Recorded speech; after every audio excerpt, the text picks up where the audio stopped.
Bentar ya, kakak record dulu. Baik, kita mulai pertemuan kita kali ini, yaitu kita sebelum masuk kakak jelaskan dulu terkait dengan ocean. Nah, ocean di sini, ocean itu berdiri pada, kakak close dulu. Baik, terkait dengan pengenalan ocean, sebelumnya kakak-kakak sebelumnya juga sudah menjelaskan ya, seperti apa ocean itu didirikan tahun berapa, terus cabangnya di mana-mana. Kakak mereview sedikit bahwasannya ocean didirikan pada tahun 2011, yaitu sudah memiliki beberapa cabang, di antaranya yaitu ada yang di Tangerang, kemudian ada yang di Bandung, ada yang di Semarang, ada yang di Jogja, dan lain sebagainya ya. Kemudian sistem yang akan dihadirkan di dalam ocean yaitu nanti ada sistem online dan juga ada sistem offline kayak gitu. Jadi pertama kalinya semenjak pandemik yaitu diadakannya sistem online, sebelumnya offline kayak gitu ya. Baik, selanjutnya yaitu sistem pendampingan yang ditawarkan di ocean yaitu kakak-kakaknya atau guru-gurunya di sini mendampingin siswa sampai ke tingkat jenjang selanjutnya gitu ya, yaitu nanti misalkan dari yang SD mau ke SMP mana atau yang SMP mau ke SMA mana, nah itu akan didampingin. Pengen masuk ke sekolah favorit mana yang diinginkan seperti itu ya. Dan kakak-kakaknya di sini juga baik-baik, dia tidak hanya sekedar mengajar, dia juga bisa menjadikan tempat curhatan bagi adik-adik semuanya seperti itu ya. Kalau misalkan kak saya lagi galau atau gimana, nah curhat aja sama kakak-kakaknya, insya Allah akan diberikan yang terbaik kayak gitu ya. Kemudian bimbingan mapel, baik bimbingan mapel di sini sesuai dengan materi. Oke, itu yang suaranya masih aktif boleh dinonaktifkan terlebih dahulu kayak gitu ya. Oke, kemudian bimbingan mapel sampai siswa mengerti dan memahami. Jadi misalkan kalau seandainya kalian tidak paham terkait dengan mata pelajaran di sekolah, kalian bisa menanyakan baik via WA juga boleh kayak gitu kan ya. Via WA, via LAN, insya Allah kakak-kakak di sini sedia mendampingin kalian. Kemudian di sini ada free konsultasi juga. Misalkan kalian besok ada ulangan, kemudian kalian mau konsultasi dengan kakaknya kayak gitu, itu juga diizinkan tanpa membayar gitu ya, gratis pokoknya lah kayak gitu. Kemudian standar nasional, oke, untuk materi yang diberikan di bimbingan ocean ini bisa standar nasional dan juga standar internasional. Biasanya kurikulum yang disampaikan untuk standar internasional di sini yaitu kurikulum Cambridge seperti itu. Kemudian selain itu juga ada seminar universitas, biasanya ini tingkat SMA ya, baik kelas 10, kelas 11, kelas 12 kayak gitu. Nah, pengennya masuk di universitas favorit yang mana? Nah, seperti itu. Nanti diadakan seminar di mana pembicaranya yaitu berasal dari universitas terkemuka di Indonesia kayak gitu ya. Kemudian gurunya berpengalaman. Nah, guru di sini masih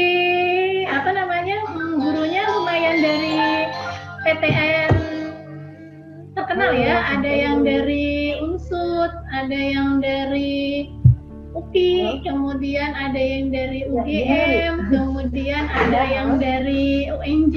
Nah, beberapa tidak bisa kakak sebutkan, ada banyak ya gitu ya, yang jelas dari PTN-PTN terfavorit di Indonesia. Kemudian materi disesuaikan dengan setelah ya, nanti kurikulum yang disampaikan di sini ada kurikulum nasional sama kurikulum Cambridge seperti yang kakak sampaikan kayak gitu kan ya. Nah, misalkan ada beberapa kelas yang memiliki kurikulum yang berbeda, nah diusahakan nanti ngikutin kurikulum kalian itu seperti apa kayak gitu. Baik, kemudian nah ini adalah selayang pandang terkait dengan ocean. Nah, karena kakak di sini bertempatan di Ocean Tangerang Selatan, maka gedung yang kakak tampilkan adalah gedung Ocean bagian Tangerang, tepatnya yaitu di Ciputat ya, dekat kampus UIN. Nah, bagi yang lokasinya dekat situ, silakan mampir ke Ocean, bisa tanya kayak gitu ya. Kemudian kegiatan belajar, kalau di kelas di sini yang yang offline ya, biasanya satu ruangan itu terdiri dari 12 siswa, itu maksimum 12 siswa. ya bisa 10 siswa kayak gitu. Nanti tergantung kelas besar atau kelas kecil. Kalau kelas besar maksimum dia 12 siswa. Kemudian di sini juga ada gambar dari konsultasi seperti yang kakak sampaikan tadi. Nah, konsultasi itu satu-satu dengan kakaknya. Misalkan kalian besok ada ulangan, kak saya mau konsultasi dengan kakak ini. Nah, karena besok saya ulangan fisika. Nah, langsung aja menghubungi adminnya atau ke kakaknya langsung, kak saya mau konsultasi dengan kakak boleh? Oh tentu saja boleh banget, seperti itu ya. Kemudian ini adalah tryout. Di sini ada tryout online dan juga tryout offline. Sekarang sistemnya online ya. Nah, nanti kalau tryout online-nya bisa seperti ini foto dari siswa ASEAN. Kalau offline-nya biasalah pakai paper kayak gitu ya. Kemudian ini agenda akhir tahun. Nah, biasanya dulu kita ke Dufan, ke Ancol, seperti itu ya. Nanti kalau mau ada rekomendasi pariwisata lain, bisa kita jalan-jalan ke sana. Baik, ini terkait dengan selayang pandang di ASEAN. Ada yang mau ditanyakan mungkin? Kalau tidak ada, kakak lanjut ke slide selanjutnya.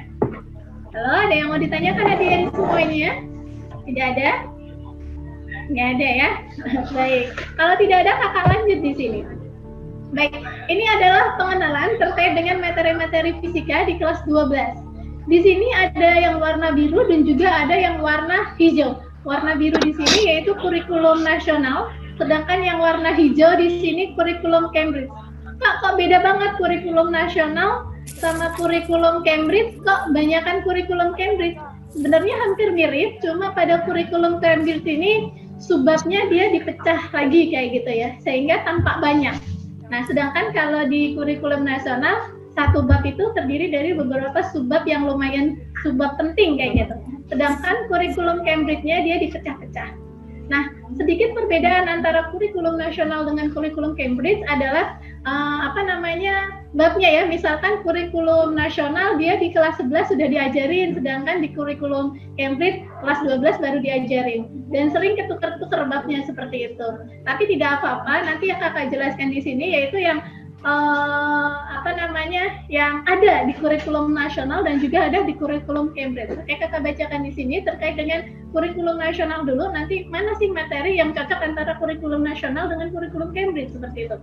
Nah, untuk semester 1 ini nanti kakak jelaskan semester 1 dan juga semester 2. Nah, untuk semester 1 di sini kurikulum nasional yaitu ada listrik arus searah atau DC kayak gitu ya. Kemudian ada listrik statis.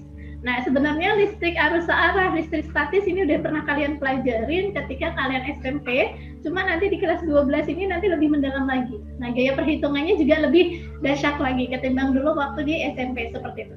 Kemudian di sini ada medan magnet dan listrik arus bolak-balik atau AC. Apa bedanya DC dengan AC? Kayak seperti itu ya. Kemudian ada gelombang elektromagnetik. Nah, kemudian di sini untuk term 1 untuk yang kurikulum Cambridge, di sini ada temperatur, thermal properties of material sama ideal gas. Nah, ini dipelajarin di kelas 11 pada kurikulum nasional. Nah, untuk temperatur ini ya, tiga bab pertama ini ternyata di kurikulum Cambridge kelas 12, sedangkan di kurikulum nasional dia kelas 11. Kemudian yang keempat yaitu the gravitational and electric fields. Nah, di sini gravitasional ini ternyata di kurikulum nasional itu dipelajari di kelas 10. Nah, untuk kurikulum Cambridge akan kita pelajarin di kurikulum 12. Tapi untuk electric field itu sama-sama, yaitu di sini namanya listrik statis, dan di sini electric field. Kemudian ada kapasitansi ini. Nah, ini masuk di listrik statis juga kalau di kurikulum nasional. Electric field sama kapasitens ini masuk di listrik statis juga. Nah, ini dia dipisah gitu ya. Magnetic field ini juga sama, medan magnet. Nah, ini sama nih ya, sinkron nih, medan magnetik. Kemudian electromagnetic introduction. Nah, ini juga di namanya nanti imbas. Oh, ini kurang satu seharusnya ya. Ada imbas elektromagnetik. Ya sama aja di wilayah medan magnetik juga. Nanti medan magnetik juga ada imbas elektromagnetiknya juga. Kemudian ada alternating current. Nah, untuk alternating current ini di kurikulum nasional tidak ada ya, alternating current atau terkait dengan arus bisa masuk di listrik arus searah, tapi nggak terlalu detail di alternating current ini. Kemudian ada quantum nuclear physics. Nah, untuk di kurikulum Cambridge, quantum physics sama itu di kurikulum nasional masuknya di semester 2 kayak gitu. Kemudian nuklir fisik, nah di nuklir fisik ini kurikulum nasional tidak diajarkan, melainkan nanti lebih lanjut lagi nuklir fisik tingkat fisika dasar kalau kalian masuk di tingkat fisika universitas kayak gitu ya. Kemudian untuk yang semester 2-nya, nah semester 2-nya ini justru yang kurikulum nasional lebih banyak sedikit daripada yang kurikulum Cambridge. Kalau kurikulum nasional ada 4 bab, sedangkan di kurikulum Cambridge cuma 3 bab seperti itu. Karena di kurikulum Cambridge kenapa 3 bab? Karena nanti setelah 3 bab ini selesai, di kurikulum Cambridge itu ada kayak paper test gitu. Lebih banyak di tesnya untuk yang di semester 2 untuk kurikulum Cambridge. Saya bacakan terkait kurikulum nasional. Di sini ada relativitas khusus, kemudian ada fisika kuantum. Nah, tadi fisika kuantum di kurikulum Cambridge yaitu di semester 1 gitu kan ya. Kemudian di sini ada teknologi digital. Kemudian ada fisika inti. Nah, itu untuk yang kurikulum nasional. Sedangkan untuk yang kurikulum Cambridge ada fluida mekanik atau fluid mekanik ini. Nah, fluida mekanik ini kalau di kurikulum nasional sudah diajarin kemarin di kelas 11 semester 2 kayak gitu ya. Kemudian ada elektronik. Nah, di sini kurikulum nasional nggak diajarin terkait dengan elektronik. Nanti kalau di fisika dasar ketika kalian semester 1 untuk di dunia perkuliahan itu diajarin terkait dengan elektronik. Kemudian ada communication. Nah, communication itu di kurikulum nasional juga tidak diajarkan. Kayak gitu ya. Oke, sampai di sini ada yang mau ditanyakan adik-adik semuanya? Karena di sini gabungan ada yang kurikulum nasional sama kurikulum Cambridge, makanya kakak paparkan yaitu tentang bab-bab apa aja yang muncul di kurikulum nasional dan juga kurikulum Cambridge. Oke, tidak ada yang perlu ditanyakan. Kakak lanjut ke materi selanjutnya. Baik, materi pertama, pada pertemuan pertama ini kakak akan menjelaskan terkait dengan listrik statis. Karena berhubungan ya, tadi untuk yang kurikulum nasional ada listrik statis, sedangkan di kurikulum Cambridge juga ada listrik statis. Nanti di kurikulum Cambridge tadi namanya adalah electricity tadi ya. Oke, yaitu ada yang mau ditanyakan Adit? Tidak ada? Baik, kakak lanjutkan. Pada listrik statis ini subbab apa sih yang kita pelajarin? Yang pertama yaitu ada gaya listrik atau gaya Coulomb. Yang kedua yaitu ada medan listrik. Ketiga ada energi potensial listrik. Keempat ada potensial listrik. Dan kelima ada kapasitornya. Nggak mungkin hari ini kita mempelajari keseluruhannya, melainkan hari ini kita akan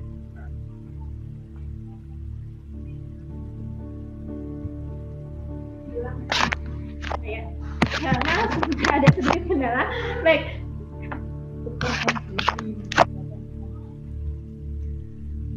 Oke. Baik, selanjutnya pada pertemuan hari ini kakak akan membahas terkait dengan gaya listrik dulu ya. Kalau seandainya nanti ada waktu kita bisa bertemu di medan listrik. Tapi kekuatan dalam mempelajarin semuanya, kekuatan kalian untuk memahami semua di sini yaitu kalian harus paham terkait dengan gaya listrik. Insya Allah kalau gaya listrik ini kalian pegang, maka medan listrik, energi potensial listrik itu dengan mudah kalian bisa kuasain kayak gitu ya. Tapi kalau gaya listrik ini kalian nggak paham, nah nanti rempong untuk wilayah medan listrik, energi potensial listrik, sama energi listrik dan energi potensial listrik seperti itu. Sebentar ya, saya pindah tempat terlebih dahulu. Sebentar. Sekarang sudah kelihatan wajah saya ya. Tadi nggak kelihatan karena ada sinar cahaya matahari. Selanjutnya sudah kelihatan. Baik, kita lanjut terkait dengan gaya listrik. Gaya listrik ini dulu sudah pernah kalian pelajarin di kelas 9 kayak gitu ya, terkait dengan muatan. Kalau kita lihat di sini ada kata-kata listrik statis. Ada yang tahu apa yang dimaksud dengan statis? Ada yang tahu? Statis? Gerakannya nggak bergerakan. Gimana ulangin? Gerakannya tidak? Nggak ada. Gerakannya nggak ada. Oke, ada yang lain? Listrik statis. Listrik mah tahu ya, listrik statis. Nah, yang jadi pertanyaan kakak di sini adalah statis tadi gerakannya tidak ada gitu. Terus ada yang lain, adik-adik semuanya di sini ada 42 participants. Nah, baru satu siswa yang sudah menjawab. Kira-kira yang lain kemana nih? Ada yang chat di sini. Oke, dia menjawab apa? Semangat God. Oke. Oh, ternyata kirain itu ya. Baik, semangat. Oke, mari kita sama-sama semangat ya. Keadaan diam, Kak. Keadaan diam. Baik. Yang diam siapa? Listriknya, gayanya. Listriknya atau gayanya diam. Baik, ada yang lain? Siap coy. Oke, muatannya bergerak tapi arusnya diam. Oke, muatannya bergerak tapi arusnya diam. Nggak tahu, nggak apa-apa, santai aja. Jangan malu-malu. Masalah nggak tahu mah santai aja ya. Baik, ada yang lain mungkin? Baru 3 tadi ya. Oke, dari 42 dan baru 3 yang menjawab. Yang lain, adik-adik ayo semangat, kan kita sama-sama semangat, sama-sama bertukar pendapat seperti itu ya. Jangan takut salah. Nah, karena manusia tempatnya salah seperti itu ya. Pokoknya jangan takut, harus bertanya. Tidak berpindah tempat, gayanya tergantung materi atau sumbernya. Oke. Karena sudah 4, cukup ya kakak akan menjawab di sini.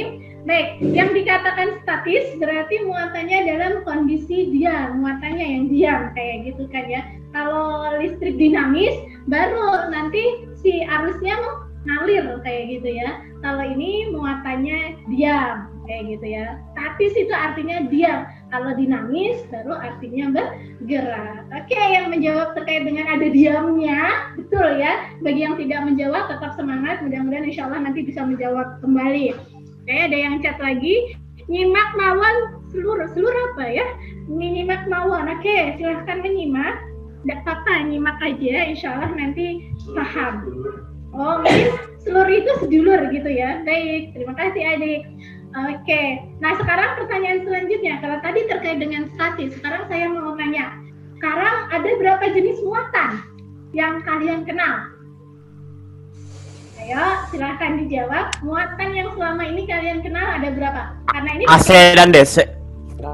Muatan aja. Kan ada muatan ini, kayak gitu loh. Muatan positif dan negatif itu. Oke, ada cakep. Ada muatan positif dan juga ada muatan negatif. Ada lagi muatan yang lain? Netral. Ada lagi? Ya, gimana Bu? Ya, selama ini yang kalian pelajarin itu ya, ada positif, ada negatif, ada netral. Kalau netral itu yang kayak gimana netral? Seperti apa? Saya ngapain ya, sebentar ya. Netral? Namanya netral yo, netral gitu ya, tidak bermuatan seperti itu ya. Jadi nanti ada ya tadi dia menjawab positif. Baik, macam-macam muatan, nanti ada muatan positif. Kita ninju 2 aja ya.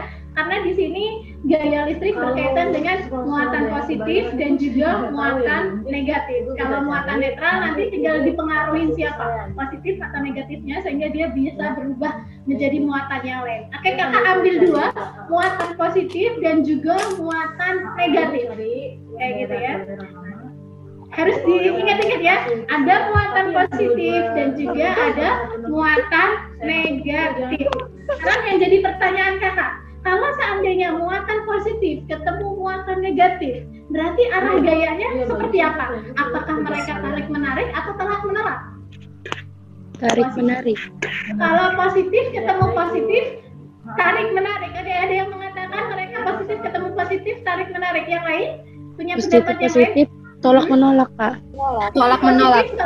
Oke, positif tolak-menolak. Yakin nih, positif tolak-menolak. Yakin? Yakin. Iya, ya, cakep banget. Ternyata muatan positif ketemu muatan positif, mereka akan saling tolak-menolak. Begitu juga ya, misalkan cowok ketemu cowok lebih cenderung tolak-menolak, kayak gitu ya, daripada ketemu cewek seperti itu. Begitu juga dengan muatan secara ilmiah, secara alamiah gitu ya, bahwasanya muatan positif ketemu muatan positif, mereka akan saling tolak-menolak. Pertanyaan selanjutnya, bagaimana kalau muatan negatif ketemu muatan negatif? Kira-kira tarik-menarik atau tolak-menolak? Tolak-menolak. Oke, Muatannya juga sama kan? Oke, karena muatannya juga sama sehingga mereka saling tolak-menolak. Baik positif ketemu positif maupun negatif ketemu negatif, mereka akan saling tolak-menolak. Oke, pertanyaan selanjutnya. Nah, bagaimana kalau muatan positif ketemu dengan muatan negatif? Tarik menolak. Tarik menarik. Tarik menarik. Oke, cakep sekali. Mereka akan iya, mereka akan saling tarik menarik kayak gitu. Positif ketemu negatif, mereka akan saling tarik menarik. Oke, paham sampai sini. Nah, sehingga bisa saya simpulkan ya, apa sih, atau kalian boleh menyimpulkan apa yang dimaksud dengan gaya listrik. Nah, tadi kan positif ketemu positif tolak menolak, negatif ketemu negatif tolak menolak, positif ketemu negatif tarik menarik. Berarti kita bisa menyimpulkan apa yang dimaksud dengan gaya listrik. Ayo, ada yang mau menjawab? Oh, ini ada yang chat, kira-kira dia menjawab apa enggak? Masih oke, PBUBG, apa itu PUBG apa ya? Oh, kakak nggak gaul ya, PUBG. Iya, Kak. Oh gitu. Oke, apa yang dimaksud dengan gaya listrik? Tadi udah kita paparkan, ternyata positif ketemu positif, gayanya saling tolak menolak, negatif ketemu negatif, gayanya saling tolak menolak, positif ketemu negatif, gayanya saling tarik menarik. Coba disimpulkan dari tadi wacana kakak, kira-kira apa yang dimaksud dengan gaya listrik? Gaya tarik antar muatan. Oke, ada yang menjawab gaya tarik antar muatan. Aja juga dari Aisyah, dia menjawab gaya tarik atau menolak yang dipengaruhi oleh muatan listrik. Oke, kemudian ada Yasmin, kemampuan antara muatan untuk tolak menolak atau tarik menarik. Oke, cakep banget dari 3 siswa yang sudah menjawab. Betul ya, yaitu yang dimaksud dengan gaya listrik adalah gaya tarik menarik dan juga tolak menolak. Jadi dia bisa tarik menarik dan juga bisa tolak menolak antar siapa? Antar si muatan. Nah, seperti itu. Itulah yang dimaksud dengan gaya listrik. Oke, ketiganya betul. Yeay, semangat sekali kalian ya. Good job. Next. Ntar dulu ya.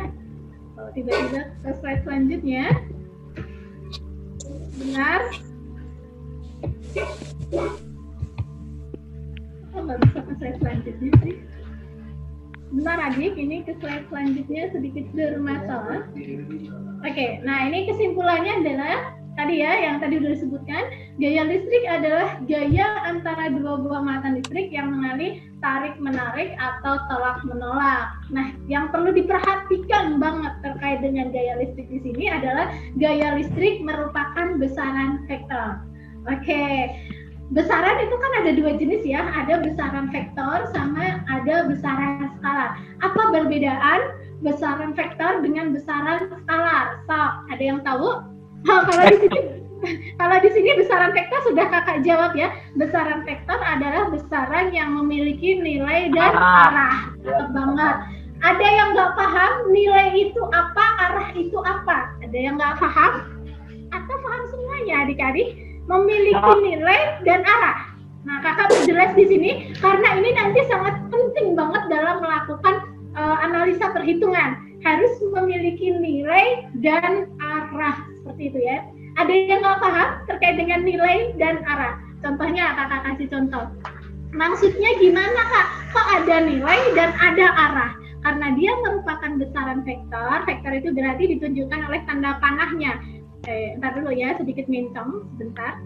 Nah, ini misalkan kakak ke kanan. Ini misalkan 5 meter ke kanan. Sedangkan di sini misalkan 7 meter ke kiri. Nah, ini adalah 5 meter, itu artinya nilainya. Arahnya kemana? Karena arah panahnya menuju ke kanan, berarti dia kanan, 5 meter ke kanan. 5 nilainya, kanan arahnya, kayak gitu ya. Sedangkan kalau yang bawah ini kakak tulis panahnya ke kiri 7 meter. Nah, 7 meter ini nilainya, panahnya ke kiri. Nah, itu berarti arahnya ke kiri. Sampai di sini ada yang mau ditanyakan atau paham? Paham ya? Cukup jelas? Nah, cakep sekali ya. Saya suka deh sama kalian. Semangat ya kalian. Next. Amin. Oke, semangat. Ada yang cinta fisika? Ada yang cinta fisika? Karena saya pengen masuk engineering, udah harus suka fisika, harus suka sains. Wow, keren banget masuk di engineering. Kira-kira engineering mana yang diharapkan?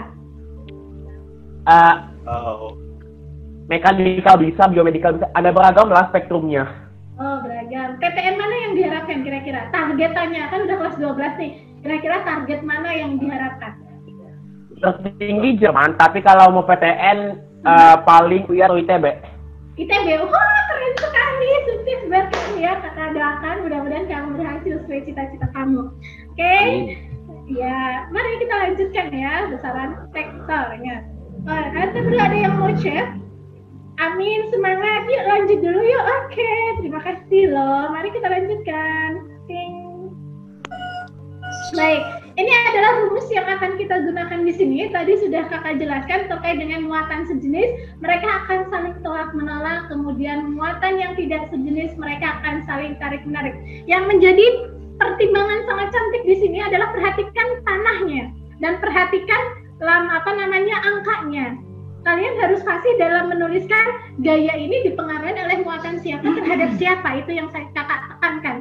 Kalau itu sudah paham, nanti muatan itu nanti nggak hanya 2 aja kan, bisa aja muatannya itu 3, muatannya itu 4. Tapi basic yang harus dikuasai yaitu yang kedua dulu. Nah, kakak tekankan di sini, kenapa sih kakak nulis di sini ada F12 kemudian F21? Nah, ingat ya, jadi kalau seandainya kalian meninjau muatan yang sebelah sini nih, kalian meninjau sini, kan tadi karena ini sejenis, dia tolak menolak. Berarti arah panahnya untuk yang muatan 1 arah panahnya ke kiri, untuk yang muatan 2 arah panahnya ke kanan. Kak, kenapa di sini kenapa di sini kok tulisannya F12, sedangkan di sini tulisannya F21? Nah, ini harus hati-hati, kalian juga harus fasih di sini. Kenapa kakak nulis F12? Karena di sini meninjaunya muatan 1 berarti F1. 2 ini apa? Karena dipengaruhi oleh muatan yang kedua. Makanya kakak tulis F12, gaya muatan 1 terhadap muatan yang kedua. Paham maksud di sini ya? Kemudian kenapa di sini saya F21? Berarti gaya pada muatan kedua dipengaruhi oleh muatan pertama. Oke, paham sampai di sini? Ada yang mau ditanyakan adik-adik? Kenapa kakak nulis F12 dan juga kenapa kakak nulis F21? Nah, supaya nanti kalau seandainya muatannya ada 3, kalian nggak ketukar. Oh, ini muatan berapa aja sih yang dipakai? Maksudnya F21 itu F nanti muatan 2 sama muatan 1. Nanti juga kalau seandainya kalian ketemu 3 muatan, oh F23, artinya F muatan 2, muatan 3. Nah, kayak gitu. Ada yang mau ditanyakan harus fasih. Dalam penulisan sini saya tekankan dari awal, karena kalau ini nggak fasih nanti untuk beberapa kurang lancar. Makanya ini harus saya tekankan sekali sehingga kalian paham kayak gitu ya. Di situ F12, F21 ada yang mau ditanyakan? Nggak ada? Kalau nggak ada kakak lanjut. Yakin? Jadi yang F12, F21 itu buat kayak hitungan masing-masing barang yang mau itu nge-retailnya gitu. Oke. Karena ini tadi yang dimaksud dengan gaya listrik adalah gaya tarik menarik antar 2 buah muatan. Sebenarnya kalau cuma muatannya cuma 2, ya nanti muatan yang dipakai kan Q1, Q2. Nah, ya nanti Kak, nilai F12 sama F21 apakah besarnya sama? Sama besarnya. Tapi kenapa kakak jelaskan di situ saya tekankan nanti akan digunakan untuk muatannya ketiga. Nah, kalau untuk muatan ketiga itu supaya kalian fasih dalam memaknai muatan siapa yang dipakai. Tapi nanti ini nilainya sama. Kenapa nilainya sama? Karena muatannya cuma 2 biji. Kalau muatannya 3 biji, nah nanti berbeda lagi kayak gitu ya. Nah, nanti untuk nilai F12 maupun F21 karena 2 dipengaruhi 1, ini juga 1 dipengaruhi 2, maka besarnya sama. Rumus yang dipakai adalah F sama dengan K Q1 Q2 per R kuadrat. R-nya itu dari mana sampai mana? R-nya ya dari muatan 1 sampai muatan yang kedua. Paham sampai di sini adik-adik? Paham? Paham ya? Paham. Perhatikan. Q1 Kak, kalau saya F21 ya tulis saja Q2 Q1 supaya rapi dalam pemahaman kalian. F12 Q1 Q2, F21 Q2 Q1. Boleh nggak Kak dibolak-balik? Ya boleh aja kalau muatannya cuma 2 kayak gitu. Yang jelas maksudnya di sini F12 F21 ini nilainya sama karena muatan yang dipakai adalah Q1 dan Q2 sama-sama ya. Nah, ini untuk yang di udara. Nah, ini harus dikuasain banget. F itu apa? F itu gaya listrik. K itu apa? K itu konstanta ya, konstanta listriknya. Nah, hafalin nilai konstanta yaitu 9 kali 10 pangkat 9. Ya, gitu ya. Oh, ini 1 pangkat 9 ini satuannya, maaf, selanjutnya satuannya adalah Newton meter kuadrat per kolom. Nah, ini salah di satuan ya, saya salah ketik tadi. Ya, sekali-kali ya, Newton meter kuadrat per kolom kuadrat. Ya, maklum ya, manusia sekali-kali hilaf gitu ya. Newton meter kuadrat ya per kolom kuadrat. Biar nggak tegang-tegang amat kalau ada kesalahan sedikit ya. Baik. Oke, kakak lanjutkan. Harus dihafalin, coba. Ntar kakak tanya loh, konstanta nilainya berapa. Nah, kalau nggak hafal ya wassalam, harus hafal. Kemudian Q-nya itu apa? Q-nya itu muatan. Muatan satuannya apa? Satuan SI-nya. Di sini kakak nulis satuan SI-nya ya, yaitu kolom. Sedangkan R-nya itu jarak antar muatan. Diperhatikan, jarak antar muatan. Satuan SI-nya meter. Sedangkan ER, nah ER ini terkait dengan bahan dielektrik. Kalau bahan dielektrik, rumusnya tinggal dibagi dengan bahan dielektriknya. F bahan 1 per ER ini kaki per R kuadrat. Nah, ini kan sama aja kayak yang di sebelah sini ya. Jadi kalau kakak persingkat, rumusnya jadi yang di bawah. F bahan itu artinya F udara dibagi dengan bahan dielektriknya. Kayak gitu ya. Nah, kira-kira besaran mana? Besaran gaya ketika di udara atau ketika di bahan dielektrik. Nah, kalau dilihat dari rumusnya, kira-kira Di udara. Oke, cakep. Kenapa kok kamu bisa menyimpulkan Kak gedean gaya ketika di udara? Coba jelaskan. Karena kalau di F bahan kan masih dibagi sama bahan dielektriknya kan. Oh iya. Bahan itu masih dibagi dengan bahan dielektriknya, sehingga makin menurun atau makin kecil. Cakep banget ya, silakan diingat-ingat. Kak, cara ngapain? Ya. Kak, Ya.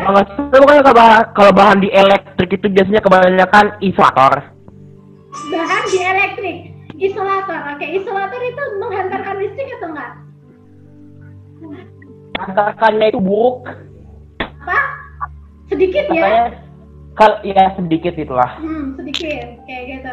Nah, biasanya yang dipakai di sini adalah bahan-bahan yang lebih ketat dalam menghantarkan listrik seperti itu. Misalkan baja itu kan bisa menghantarkan listrik kayak gitu ya. Tapi nggak tebal-tebal amat yang dipakai seperti itu. Oke? Mau nanya, Iya, silakan. bahan dielektrik itu biasanya 0. Oh, bahan dielektrik itu nilainya kecil ya. Enggak yang ya bisa 0, bisa 1, 2, 3, 4, 5, 6. Kayaknya nggak nyampe 10. Nggak nyampe 10. Nanti bahan dielektrik ini biasanya diketahui di dalam soal. Cuma angkanya kecil, nggak nyampe gede-gede. Ya. Oh, oke. Ya, nanti di soal nanti ada contoh soalnya Kak ya. Ya, apa Adi? Silahkan ditanyakan. 164. Sudah ada yang mana? Semangat Kak. Oke, ada yang bertanya. Bagus dong. Kayaknya kok semangat banget ya, mantap juga. Oke, terima kasih. Ya, kita harus semangat, menuntut ilmu itu harus semangat karena ilmu itu kekuatan ya. Baik, ada yang mau ditanyakan? Tadi sepertinya ada yang mau bertanya. Kak, itu yang Kak, aku Iya. pengen nanya. Silakan. Itu yang M kuadrat itu apa G? Apa? Yang N? Yang mana? Meter kuadrat per C apa G? C kolom C kuadrat. N dikalikan meter kuadrat per kolom kuadrat, ini C. Oke?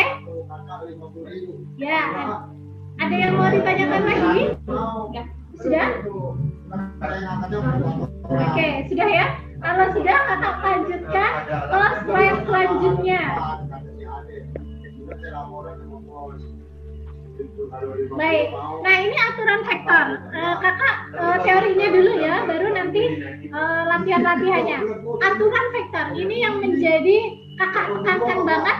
Aturan vektor ini berlaku ketika muatan yang bekerja di situ lebih dari 2. Kalau muatannya 2, berarti yang rumus dasar tadi F sama dengan K kiki per R kuadrat, kayak gitu ya. Kalau seandainya lebih dari 2, nah itu kita gunakan aturan vektor.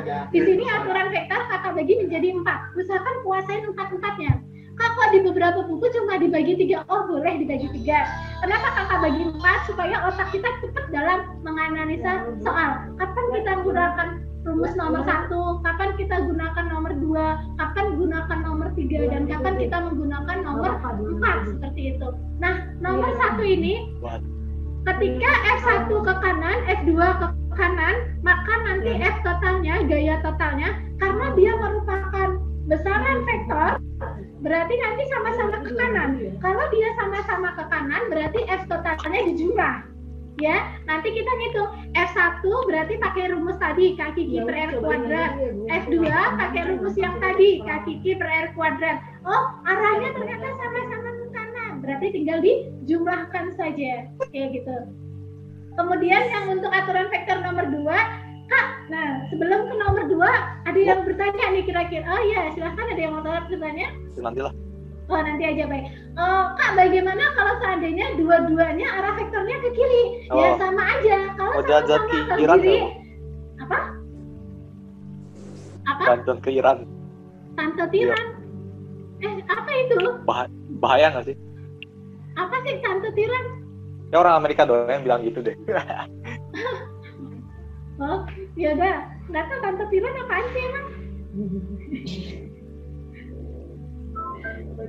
Ya udah, nanti aja ya kita face to face terkait dengan ini beneran tante tiran.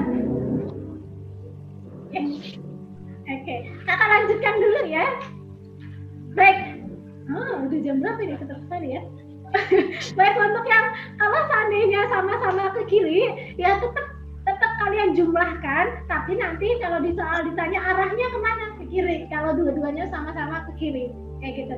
Kemudian untuk yang nomor 2, kok yang satu arahnya ke kanan, yang satu arahnya ke kiri? Berarti karena ingat vektor itu ada tanda positif, tanda negatif, kita anggap yang ke kanan itu positif, yang ke kiri itu negatif.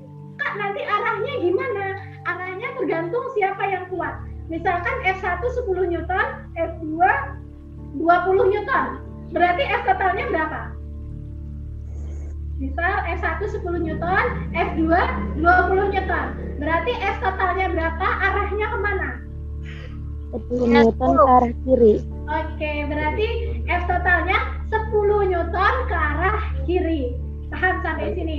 Kak, itu kan enak tuh Kak, kalau seandainya F1 sudah ada 10 Newton, kemudian F2 sudah ada 20 Newton. Nah, bagaimana kalau nilai F1 dan F2-nya belum diketahui? Baik, terkait dengan aplikasi dari aturan 1 dengan aturan 2, Kakak kasih sampelnya seperti apa? Misalkan di sini ada 3 buah muatan. Nah, ini muatan 1, ini muatan 2, ini muatan 3. Misalkan muatan 1 saya positif, ini kakak tulis Q1. Muatan 2 kalian suka apa? Suka positif atau suka negatif? Suka positif atau suka negatif?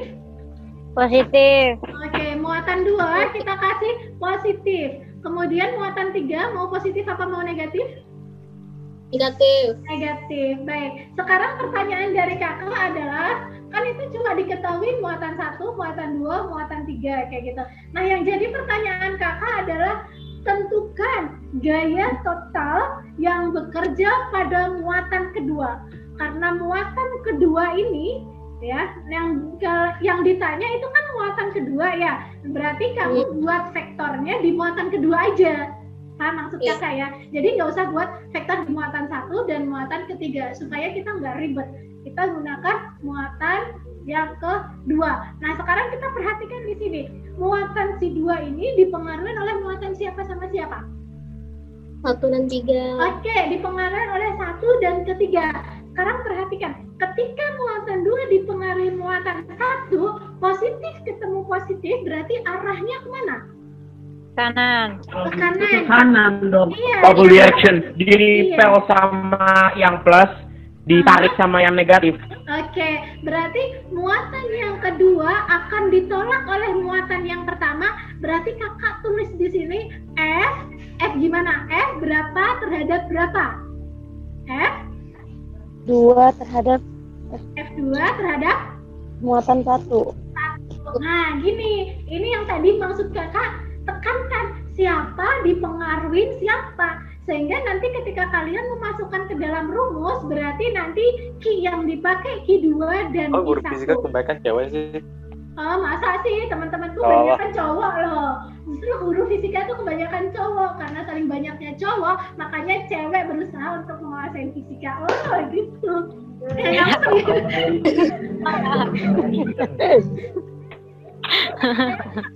Itu menjadi guru fisika loh, karena dulunya sering cowok kan yang jadi guru fisika. Nah, kasihan yang cewek tuh kalau diajar sama guru cowok. Akhirnya saya bertekad untuk menjadi guru fisika cewek, sehingga untuk para cewek kita bisa happy fun di dunia fisika.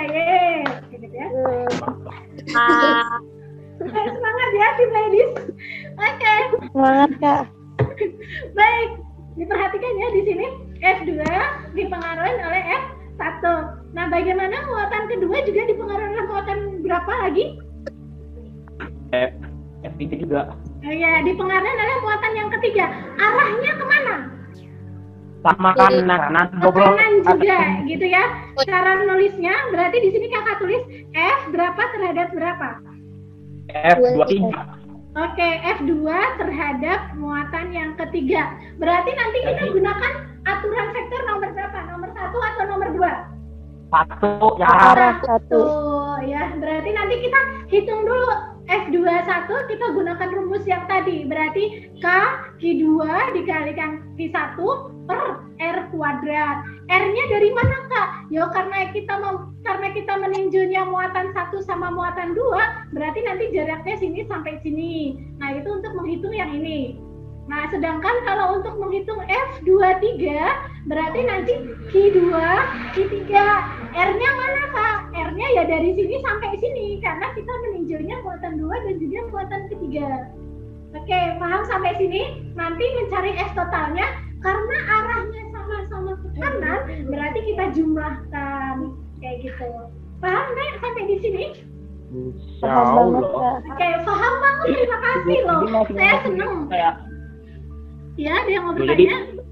yang rumus dari F-nya itu masing-masing kayak K Q2 kali Q1 per R kuadrat. Iya, betul. Kita cari F-nya pakai rumus basic, yaitu K per R kuadrat. Rumusnya wajib pakai itu. Oke. Oke, paham ya? Oke, Tahu. makasih loh kalian paham. Ini hari apa toh? Kirain hari Jumat, makanya cepat pahamnya ya. Next. Oke. Baik, selanjutnya ini yang tipe nomor 1 sama tipe nomor 2 pasti ya. Nah, nanti tinggal arahnya kalau berbeda arah tinggal dikurangin. Siapa untuk arah yang menang itu sesuai dengan gaya yang besar, itu yang menang. Oh, ada yang bertanya, ntar dulu. Kak, kenapa tadi F21 sama F23 tadi sama-sama ke kanan? Oke, ada yang bertanya. Kenapa F21 dan F23 sama-sama ke kanan? Baik, kakak ulang sedikit bagi yang bertanya. Nggak apa-apa bertanya, saya suka loh ditanya. Baik, kenapa dia ke kanan? Karena tadi pertanyaan kakak adalah meninjau muatan kedua, karena pertanyaan kakak tentukan gaya total yang bekerja pada muatan yang kedua. Berarti kamu cukup menggambarkan arah vektor si muatan yang kedua. Nah, si muatan yang kedua ini dia dipengaruhi oleh muatan 1 dan juga dipengaruhi oleh muatan yang ketiga. Saat dipengaruhi muatan yang ke-1, sebentar ya, saya mau minum dulu, haus. Silahkan, Kak. Saking semangat ya, saya kehausan. Saya suka semangat kakak. Ya Kak, tadi ini semangat keringetan itu bagus. Oh iya ya, ayo mari kita sama-sama semangat. Baik, kakak jelaskan lagi. Itu tanda dari perjuangan itu loh. Oh ya, kita harus semangat 45 ya. Semangat. Yalah. Kalian juga harus bisa masuk PTN favorit loh. Berkeringat, ibu hamil berkeringat. Oke. Oke, sudah ya, kakak lanjutkan Ya, tadi lanjut. yang bertanya. F21, F2 dipengaruhi oleh muatan 1, Q2 dipengaruhi oleh muatan Q1. Q2 itu kan positif ya, Q1 itu kan positif juga. Nah, positif ketemu positif, mereka akan tolak menolak. Berarti Q2-nya ke kanan, Q1-nya ke kiri. Kita nggak usah menggambar Q1, karena yang kakak inginkan Q2 aja. Berarti cukup menggambarkan Q2, yaitu arahnya ke kanan. Nah, Q2 nih arahnya ke kanan. Oke, sehingga nulisnya gimana? Kok F21 Kak? Ingat, tadi sudah kakak jelaskan F, karena yang ditinjau muatan kedua, kita tulis muatan kedua dulu, dipengaruhi oleh siapa? Q1, sehingga kita nulisnya F21, arah panahnya ke kanan. Karena tolak belakang. Oke. Kemudian Q2 dipengaruhi oleh Q3. Nah, karena Q2 positif, Q3 negatif, maka Q2 ini akan ketarik oleh Q3, sehingga arah panahnya juga ke kanan. Nah, karena sama-sama ke kanan, berarti kita gunakan aturan vektor nomor 1. Nanti tinggal dijumlah. Oke, ada yang bertanya nih.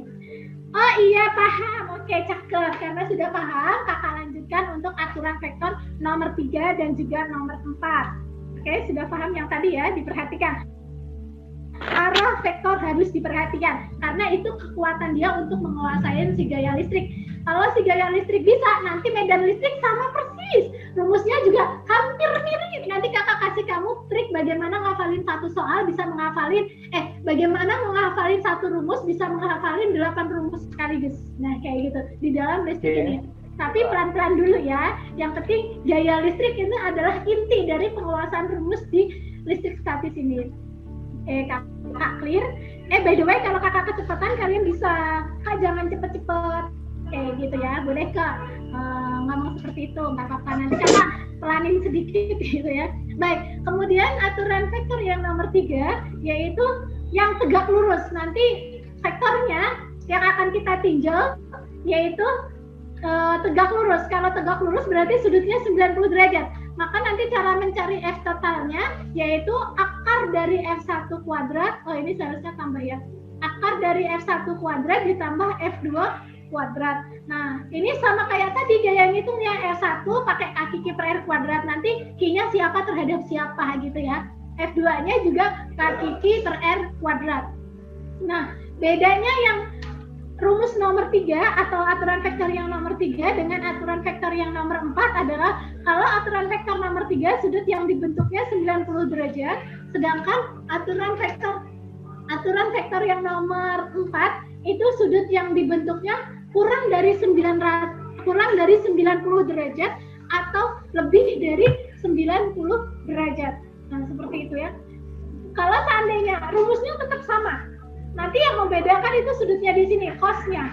Kalau kurang dari 90 derajat ya bisa aja cos 60 boleh, cos 45 juga boleh, seperti itu. Kalau lebih dari 90 derajat ya boleh 120, boleh 150. Nanti kita ketahuin dari si soalnya seperti apa. Kak, cara ngebayanginnya kita menggunakan rumus nomor 3 dan rumus nomor 4 itu seperti apa Kak? Baik, saya kasih gambaran terkait dengan soalnya itu seperti apa gitu ya. Oke, kakak kasih gambaran. Di sini ada segitiga seperti ini bentuknya. Nah, gitu ya. Oke, ini adalah Q1, ini adalah Q2. Nah, ini tegak lurus ya, misalkan ini ke sini, ini anggap aja ini tegak lurus ya. Karena pakai mouse sedikit bengkok-bengkok. Ini misalkan Q1, kemudian di sini ada Q2, kemudian di sini ada Q3. Oke, adik-adik Q1 mau ditaruh muatan positif atau muatan negatif? Apa? Negatif. Positif, baik. Q2 mau positif atau negatif? Negatif. Negatif, baik. Di sini Q2 negatif ya. Q3 mau positif atau negatif? Negatif. Negatif, baik. Yang jadi pertanyaan kakak adalah tentukan besar gaya total yang bekerja pada muatan Q2. Nah, karena yang diminta adalah Q2, maka kita ngebuat arah vektor di muatan Q2 saja. Baik, Q2 dipengaruhi oleh muatan siapa sama siapa? Muatan 1. Oke, muatan 1 dan muatan ketiga. Sekarang kita gambarkan vektor yang bekerja pada muatan Q2. Dipengaruhi oleh kedua, arah vektornya kemana? Ke atas, berarti satu ke atas. Ke atas ya, berarti ke sini. Nah, gitu kan ya. Keduanya apa tadi Kak? Q2-nya yang sini nih, Q2-nya yang di tengah nih. Ini Q2-nya. Minus, Q2-nya minus ya. Q1-nya positif, Q3-nya minus. Nah, sekarang Q2 yang kakak tanya itu Q2. Q2 dipengaruhi oleh Q1 dan juga dipengaruhi oleh Q3. Saat Q2 dipengaruhi oleh Q1, tadi sudah dijawab, yaitu arah panahnya dia ke atas.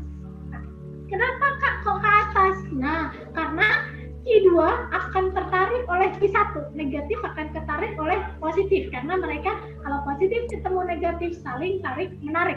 Berarti di sini kakak nulis apa? F siapa terhadap siapa? F2 terhadap muatan 1. Oke, F2 terhadap 1. Nah, seperti itu. Udah pasti kan cara membuat, ini F siapa terhadap siapa. Nah, kalau sudah pasti di situ enak banget.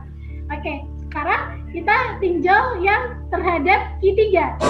Q2 positif, Q2 negatif, Q3 negatif. Oke, kita gambarkan arahnya dulu. Berarti arahnya kemana? Negatif atau negatif? Kemana? Menolak. Tolak. Berarti kanan atau kiri? Kiri, cakep banget. Berarti di sini arahnya ke kiri. Berarti kakak nulisnya F siapa terhadap siapa? F2 terhadap muatan 3. Oke, F2 terhadap muatan yang ketiga. Ini tegak lurus atau nggak tegak lurus? Tegak lurus. Tegak lurus. Karena dia tegak lurus, berarti kita gunakan aturan vektor nomor berapa? Nomor 3. Nah, gitu. Karena ini tegak lurus 90 derajat, maka kita gunakan aturan vektor nomor 3. Kalian hitung dulu. F2 1 berarti Q2 Q1 per R kuadrat. Kita hitung dulu nanti nilai-nilainya berapa. Kemudian F2 3 kita juga pakai rumus Q2 Q3 per R kuadrat. Itunya nanti kita hitung berapa. Nanti hasil akhirnya ya berarti F2 1 kuadrat ditambah F2 3 kuadrat nanti diakarin kayak gitu. Paham sampai di sini? Oh iya, pakai Pitagoras ya. Apa? Suaranya keputus-putus? Vektornya pakai sedikit Pitagoras ya. Iya, pakai Pitagoras. Betul sekali. Kalau ketemu tegak lurus kita gunakan aturan Pitagoras kayak gitu. Paham? Ada yang mau ditanyakan? Nggak ada? Nah, ini penerapan di aturan vektor nomor 3. Kak, bagaimana penerapan di aturan vektor nomor 4?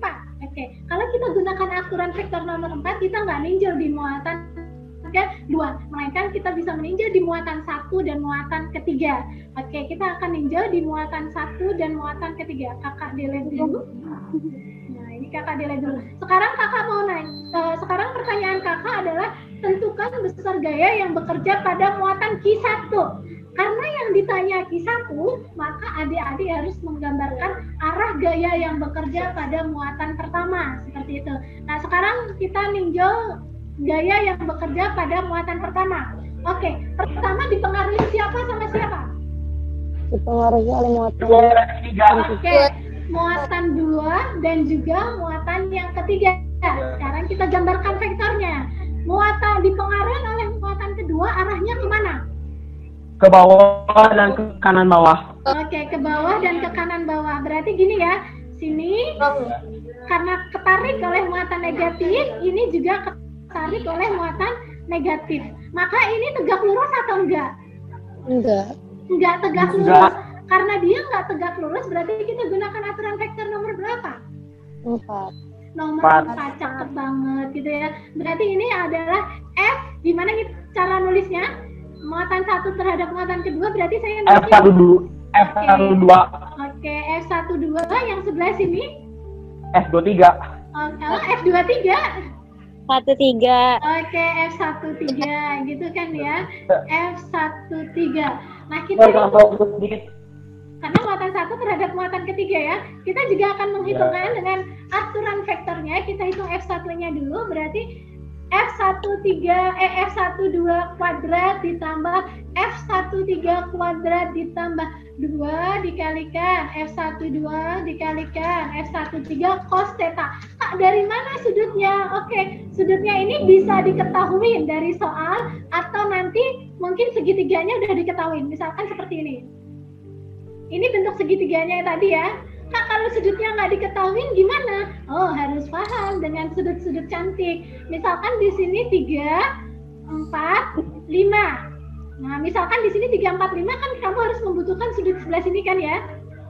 Nah, kira-kira cos. Kak, di sini nggak ada sudutnya Kak, cuma tahu 345. Gimana saya mengetahui sudut? Nah, karena kita memantau 30, 45, 75 Kak, 30, 45, 60 kan?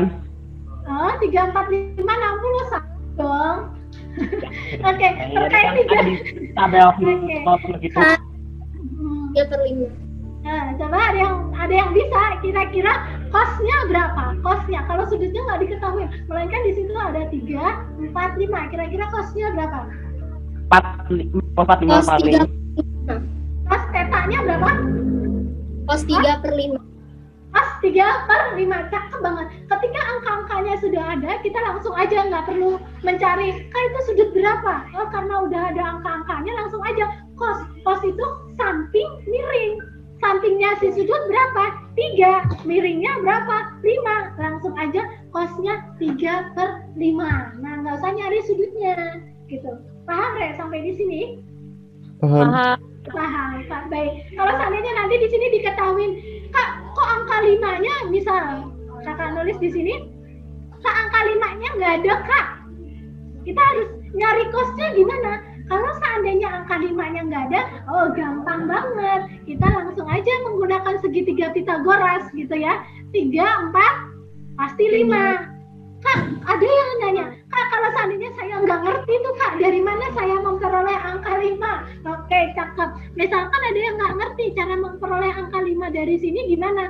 Oke, kalau nggak tahu kita gunakan aturan Pitagoras ya, miring. Kalau garis miring, misalkan kakak di sini X, maka misalkan di sini X itu panjang, maka kita gunakan akar dari 3 kuadrat, kayak yang tadi Pitagoras tuh, 3 kuadrat ditambah 4 kuadrat, gitu ya, bagi yang nggak paham. Kalau yang sudah paham, kling gitu ya, dikit dapat. Kalau yang nggak paham, nggak apa-apa, nggak paham. Yang penting mau berusaha mencari tahu. Baik, di sini 3 kuadrat berapa? 3 kuadrat itu kan 9 ya, ditambah 4 kuadrat. 4 kuadrat itu dia 16. 9 ditambah 16, 25. Akar dari 25 yaitu 5. Jadi setiap segitiga apa nama itu yang kayak gini itu hipotenusnya selalu 5. Selalu 5 miringnya. Oh, enggak selalu 5. Ini kan karena saya naruh angka 3. Kalau nggak ketahuan angkanya, ya. Kalau nggak ketahuan angkanya. Oh, kalau nggak ketahuan angkanya, kamu gunakan segitiga Pitagoras. Nah, kalau seandainya di sini kakak misalkan, kakak naruh di sini 5, misalkan di sini kakak taruh ya. Di sini angka 5, di sini angka 12. Nah, berarti yang miring berapa? 13. Dari mana kita memperoleh 13? Dari perhitungan yang tadi kayak gini, berarti 5 kuadrat ditambah 12 kuadrat. Nah, kamu 5 kuadrat itu kan 25 ya, sedangkan 12 kuadrat itu 144. Nah, 25 ditambah 144 itu 169. Akal dari 169 yaitu 13. Nah, gunakan segitiga Pitagoras seperti itu. Paham sampai di sini? Ada Paham. Insya Allah paham ya. Oke, kakak lanjutkan di sini. Hafiz Indonesia ya. Insya Allah paham ya. Good job. Ya, Next. insya Allah. Moga-moga aja masih ingat sampai itu UN, sampai UTBK gitu. Ya, UTBK. Pitagoras cantik. Kalian hafal Pitagoras cantik. Nah, itu harus dihafal ya, Pitagoras cantik. Ada yang hafal nggak Pitagoras cantik? Kan 3, 4, 5 ya. Kemudian 5, 12, berapa? 13. Oke, kemudian 7. Berapa? 24, 25. 25. Kemudian 9. Oh, 32. 4, 1. Nah, cara ngafalin, yang sebelah sini yang miring ya, yang ini yang sisi Pitagoras miring. Nah, kalau segitiga Pitagoras, yang miring itu yang posisi sini. Kalau yang 34 boleh mendudukin sini. Yang paling kanan ini hipotenusnya. Ya, yang paling kanan ini yang miringnya di segitiga Pitagoras, karena dia yang paling panjang. Kalau yang 3 dan 4, ini boleh tukeran tempat. 3 boleh di sini, 4 boleh di sini, atau 4 di sini, 3 di sini. Yang ini sama ini boleh tukeran tempat. Bisa yang tegak, bisa yang tidur. Paham ya maksud kakak? Paham. Oh, jadi yang kiri kanan bisa ditukar tempat nih? Ya, kiri tengah boleh tukar tempat. Yang kanan pasti yang sisi miringnya. Tapi Ya. kalau yang kaki pulsa akan berubah ya? Ya, yang miring nggak boleh berubah. Harus Ya. yang ini boleh tukar tempat. Cara ngapelinnya dan kelipatannya. Kalau kakak bilang 6, 8 berarti yang miring 10. 6, artinya kelipatan boleh. Kan ini 3, 4, 5 itu basicnya. Kalau nanti di soalnya kok ada 6, 8, oh itu berarti kelipatannya. Berarti sisi miringnya 6, 8, 10 seperti itu. Sama ini juga 10, 24, 26. Cara ngafalinya gimana? Cakep banget. Misalkan, nih ya, kalau yang sebelah kiri kita kuadratin, 3 kuadrat itu berapa? 9. Oke, 9 ya. 4 tambah 5 berapa? 9. 5 kuadrat berapa? Oh iya bener. Oke, 5 kuadrat 25 kan? 12 ditambah 13, 25. 49 baru gitu. Oke, 24 tambah 25, 49. 9 kuadrat 81. Nah, 40 ditambah 41, 81. Nah, gitu cara kita ngingetnya. Gampang kan, Rek? Oke, ini Dani oke. Baru nyadar. Ya, 8, 15, 17 juga boleh ya. Nah, di sini ada yang Kak 8, 15, 17. Oke. 8, 15, 17 juga 8, 15, 17 juga merupakan segitiga Pitagoras.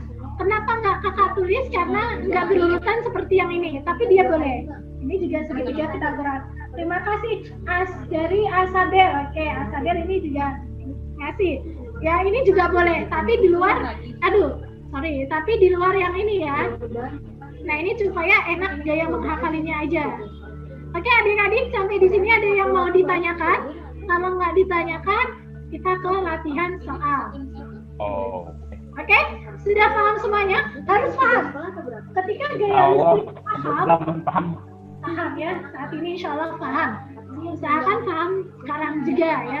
Baik, kakak lanjutkan untuk slide selanjutnya. Kakak clear dulu.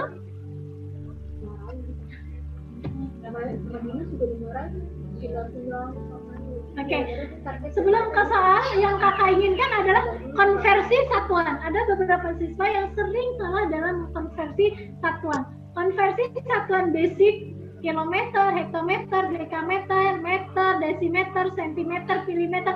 Ini wajib hafal. Kenapa wajib hafal? Nanti beberapa soal atau sering banget soal itu pakai bukan satuan SI. Satuan SI-nya di meter. Satuan SI-nya di meter ya. Kalau seandainya dia sudah meter, berarti kamu jangan rubah-rubah. Tapi kalau dia belum meter, kamu rubah. Misalkan meter. Iya, dirubah ke meter karena kita mainnya satuan SI harus ke meter. Misalkan hektometer berapa meter. Nah, di sini sudah kakak nulis. Nanti gaya nulisnya jangan main koma ya. Nah, supaya mempermudah kita dalam perhitungan. Biasanya kalau sekali turun itu dikalikan 10. Ya. Sekali naik itu dibagi 10. Jadi sekali naik kita bagi dengan 10. Oke, sekali turun. Kak, kalau dari kilometer ke meter turun berapa? Kilometer ke meter turun berapa? Halo? Dari kilometer ke meter turun berapa adik-adik? 3. 3, baik. Turun 3 ya. Kalau nanti turun 3, misalkan kakak nulis 5 km. Nah, berarti muatan yang berjarak 5 km. Nah, kalian nulisnya pakai 10 pangkat ya. Kalau turun pangkatnya positif, kalau naik nanti pangkatnya negatif. Berarti 5 km kalian nulisnya 5 kali 10 pangkat 3 meter. Nah, gaya nulisnya gitu ya. Kalau nanti kakak nulis, coba dibuat seperti ini, 5 kali 10 pangkat. Usahakan main pangkat. Nanti enak dalam perhitungan. Oke. Oke, jangan 5.000. Nah, itu nanti kamu rempong di perkalian. Kalau kakak nulis 2 cm, coba berapa meter? Main 10 pangkat. Berarti nulisnya gimana? 2 kali 10 pangkat 2 meter. 10 2 kali pangkat 10 pangkat negatif 2 meter. minus 2. Ya, Minus sentimeter 2. ke meter minus 2. Nah, gaya nulisnya seperti ini ya. Oke, paham untuk yang wilayah sini ya? Kalau naik Paham, 10 paham. pangkat minus, kalau turun 10 Bu. pangkat plus ya. Ada yang mau bertanya? Hah? Tadi ada yang bertanya, siapa yang bertanya? Nggak ada? Baik, ini konversi dasar biasanya digunakan dalam jarak. Misalkan 2 buah muatan memiliki jarak 3 mm. Nah, kamu konversi 3 mm berapa meter. Nah, konversi yang ini, yang di kanan ini nih, nanti digunakan dalam muatan. Ini harus dihafal. PC itu artinya piko. 1 piko kolom itu 10 pangkat minus 12. N itu nano. 1 nano kolom itu 10 pangkat minus 9 kolom. Ini mu itu mikro. 1 mikro kolom itu 10 pangkat minus 6 kolom. M kecil itu mili kolom, 10 pangkat minus 3. P tadi apa P? Piko. Oke. Mu? Piko. Ya. Mikro. Mikro. M? Nano. P? M? Mili. Oke, Mili mili. Ya, nanti kenapa harus paham ini? Soalnya nanti di soal itu sering main. Kalau tingkat UTBK biasanya piko sama nano. Kalau biasanya kelas 12 itu mainnya mikro, mili. Nah, ini kayak gitu. Paham ya? Ini harus dikuasain benar-benar. Ya, Kayaknya paham. paham. Oke, sekarang masuk ke soal. Siap-siap. Siapkan kertas di masing-masing meja kalian. Kita akan mengerjakan soal. Kakak, clear? Ini diingat-ingat satuannya. Kalau bisa ditulis ya, supaya nanti bisa mengerjakannya. Oke, kita kerjakan soal nomor. Soal latihan dulu. Nah, Oke, soal latihan. Karena ini soal latihan, kita kerjakan bersama-sama. Kayak gitu ya. Ingat, satuan yang belum internasional atau satuan yang masih mikro, masih mili itu harus dirubah ke satuan SI, satuan internasional. Ini kakak kasih contoh dulu ya, nanti kalian banyak di sini ada beberapa soal. Oke, kakak bacakan 2 buah muatan sebesar 3 mikrokolom dan minus. Minus itu menunjukkan bahwasannya muatan bernilai negatif. Kalau ini nggak ada minusnya, berarti yang satu muatannya positif, yang satu muatannya negatif. Kalau kakak gambarkan, berarti di sini muatan yang pertama positif, muatan yang kedua dia negatif. Yaitu di sini 3 mikrokolom. Nah, sedangkan yang sini 4 mikrokolom. Ingat, minusnya nanti nggak perlu dicantumkan di dalam perhitungan. Mereka terpisah sejauh, nah mereka kan terpisah nih sejauh 6 cm. Nilai K-nya sekian. Hitunglah besar gaya kolom kedua muatan ketika yang pertama di udara dan yang kedua di medium yang di bahan dielektrik. Nah, ini 2,5-nya itu ER-nya. Nah, bahan dielektrik itu nilainya kecil, ya lebih dari 10. Oke, apakah dari soal di atas satuannya sudah satuan internasional atau belum? Sudah belum? Belum. Belum. Karena satuannya belum internasional, kita rubah satuan dia menjadi satuan internasional. Oke, kita tulis dulu bertahap ya. Bagi yang belum fasih atau yang sudah fasih, kita hitung bersama-sama. Q1-nya 3 mikrokolom. Kakak tulis 3 mikrokolom, berapa kolom tadi? 3 kali 10 pangkat negatif 6 kan? Oke, 3 kali 10 pangkat negatif 6 kolom. Nah, gitu. Untuk yang Q2, kita juga menulisnya. Di situ ada minus tanya menunjukkan muatan ya. Berarti nanti arah mereka saling tarik menarik. Nah, gitu. Berarti di sini 4 mikrokolom. Nah, 4 mikrokolom berapa kolom? Atau kakak nulis harus seperti apa? 4 kali 10 pangkat negatif 6 kolom sama. Oke, 4 kali 10 pangkat 10 pangkat minus 6 kolom. Kemudian R-nya sudah satuan SI belum ya, masih sentimeter. Berarti R-nya sama dengan 6 cm. Kita rubah kesatuan SI-nya menjadi seperti apa kakak nulisnya? Gimana? 6 kali 10 pangkat minus 2. Oke, 6 kali 10 pangkat minus 2. Karena sentimeter ke meter itu naik 2. Seperti itu. Selanjutnya, bahan dielektrik berarti tadi lambangnya ER. ER sama dengan 2,5. Oke, bahan dielektrik nggak punya satuan. Oke, yang diminta adalah gaya kolom ketika di udara. Oke, ketika di udara rumusnya apa tadi? F sama dengan masih ingat? F sama yang F kaki R2. Oke, Q-nya Q berapa? Karena muatan 1 dan muatan 2 kita tulis Q1, Q2 per R kuadrat gitu kan ya, R kuadrat. Oke, kita masukkan datanya. Berapa nilai K? Nah, tadi udah kakak suruh ngapalin, berapa nilai K? 9 kali 10 pangkat 9. Oke, cakep. 9 kali 10 pangkat 9. Oke, kita masukkan Q1-nya yaitu 3 kali 10 pangkat minus 10 pangkat minus 6. Kemudian Q2-nya kita juga memasukkan 4 kali 10 pangkat minus 6. Kemudian R-nya, nah R-nya kan langsung dikuadratin ya. 6 kali 10 pangkat minus 2 dikuadratin. 6 dikuadratin berapa? 36. Oke, 36. Kemudian 10 pangkat minus 2 dikuadratin 10 pangkat minus 4. Minus 4 ya. Kalau dikuadratin itu artinya tinggal dikalikan 2. Misalkan, oke, ini kalau bagi yang nggak paham berarti R kuadrat itu sama aja kakak tulis di sini 6 kali 10 pangkat minus 2 kita kuadratin. 6 dikuadratin itu 36. Minus 2 dikalikan 2 itu 4. Berarti 10 pangkat minus 4. Seperti itu. Nah, sekarang cara mengerti 365 itu. Hah? 3 kali itu. 4. Jadi minus itu 4. R 3 kali. R-nya minus 4. 2. Tadinya kan 4 kan minus 2 dikuadratin jadi minus 4. Oh ya, jadi dikuadratin itu yang apa namanya tuh? Yang 6 kali 10 pangkat 2 jadi barengan 36 kali 10 pangkat dari 4. Iya betul. Minus 2 kalau dikuadratin minus 4. Karena minus 2 dikalikan 2 minus 4 ya. Kayak gitu.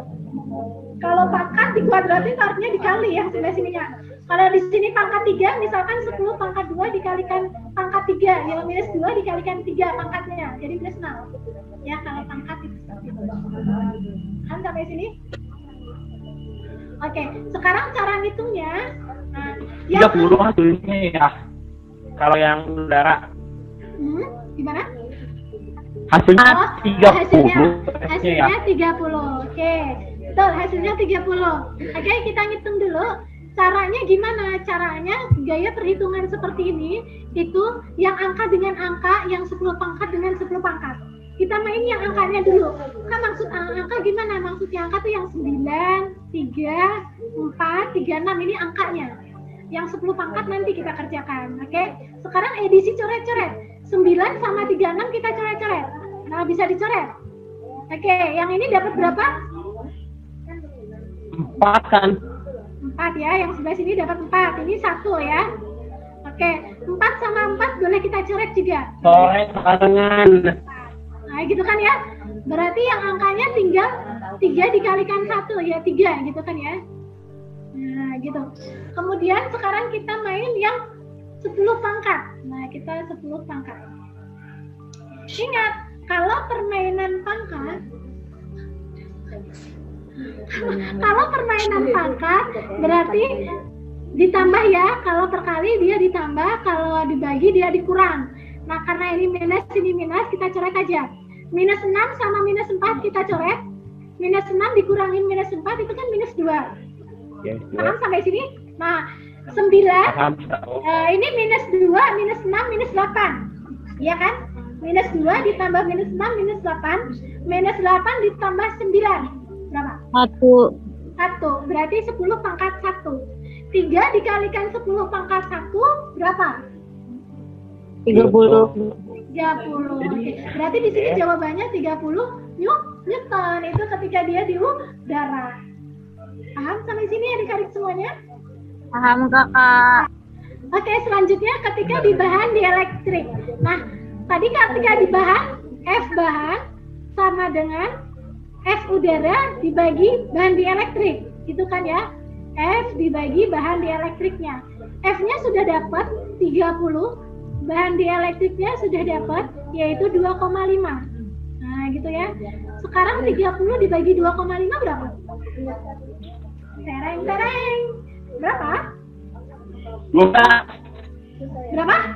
12. Cakep. Berarti untuk gaya Newton ketika bahan dielektrik yaitu 12 Newton. Kayak gitu kan ya. Oke, bagus sekali ada yang sudah menjawab 12. Baik, cukup sampai di sini untuk latihan selanjutnya karena ternyata sudah jam 11:32. Wow, sudah kelewat ya, dan kalian tetap semangat. Kita suka dengan kalian. Mohon maaf. Udah Mohon maaf kakak menyita waktu kalian sebanyak 15 menit. Terima kasih atas partisipasi. Nggak apa-apa ya, tetap semangat. Saya suka deh dengan kalian ya.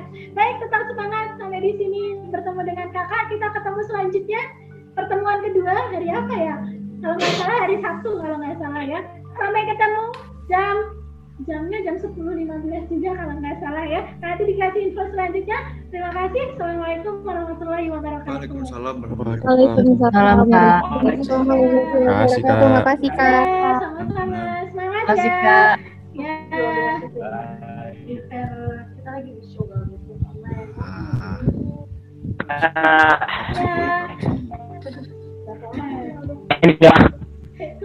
Ya, terima kasih. KKN ya. Boy, apa sih? N meeting.